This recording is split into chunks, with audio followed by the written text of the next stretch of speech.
కొత్త రేషన్ కార్డుదారుల కోసం అక్టోబర్ 2వ తేదీ నుంచి దరఖాస్తులు స్వీకరించాలని ప్రభుత్వం నిర్ణయించింది. ఈ మేరకు గురువారం నాడు ఒక సమీక్ష జరపగా దాంట్లో రేవంత్ రెడ్డి ఈ నిర్ణయం తీసుకున్నారు. లబ్ధిదారులందరికీ డిజిటల్ రేషన్ కార్డులు ఇచ్చేందుకు అంశంపై కసరత్తులు చేశారు. దీనిపై త్వరలో మరొక సమీక్ష జరగనున్నది.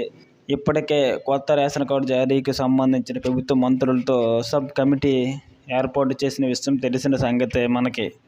ఈ ఇచ్చిన నివేదిక ప్రకారం అక్టోబర్ 2 నుంచి దరఖాస్తులు స్వీకరించాలని నిర్ణయించారు. కొత్త రేషన్ కార్డుదారులకు దరఖాస్తు స్వీకరించే నిర్ణయం తీసుకున్నారు. కానీ ఇందుకు సంబంధించిన అనేక సందేహాలు ఉన్నాయి. దీని గురించి స్పష్టత ఇవ్వలేదు.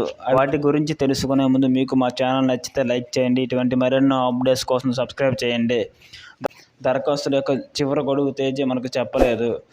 దరఖాస్తులు ఎక్కడ ఎలా ప్రారంభించాలి, దరఖాస్తులు ఎక్కడ ఎలా చేయాలో చెప్పలేదు. మీ సేవలో చేయాలా, ప్రజాపాలన ద్వారా స్వీకరణ జరుగుతుందా అని కూడా వివరంగా చెప్పలేదు. దరఖాస్తులు ఎవరు చేసుకోవాలో అంశంపై కూడా స్పష్టత లేదు.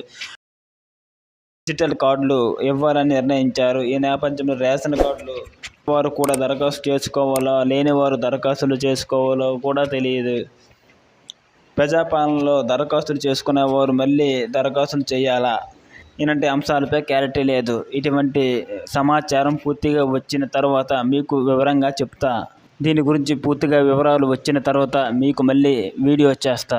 మీకు మా ఛానల్ నచ్చితే లైక్ చేయండి. ఇటువంటి మరెన్నో అప్డేట్స్ కోసం సబ్స్క్రైబ్ చేయండి.